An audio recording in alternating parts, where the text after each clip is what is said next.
ব্যাপারটা আসলে কতটুকু জাস্টিফাইড বা কতটুকু সত্যতা আছে এটার মধ্যে। সো আমি চাইবো এটার প্রপার একটা ইনভেস্টিগেশন হোক, হওয়ার পর যদি তারা অন্যায় করে থাকে তাহলে তাদেরকে আইনি ব্যবস্থা নেওয়া হোক।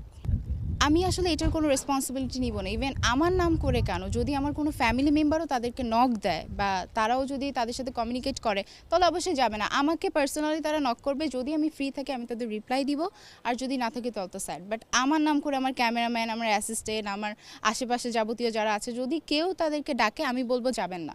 আর যদি চলে যান সেটার কোনো রেসপন্সিবিলিটি কিন্তু আমি নিব না।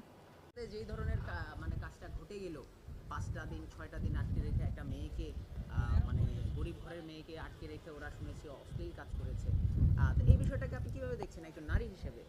যেহেতু আমি একজন মেয়ে, সোনিয়া একজন মেয়ে, এবং ওর ঘটনাটা শুনে আমি খুবই দুঃখিত, এবং আমার তাদের বিরুদ্ধে আসলেই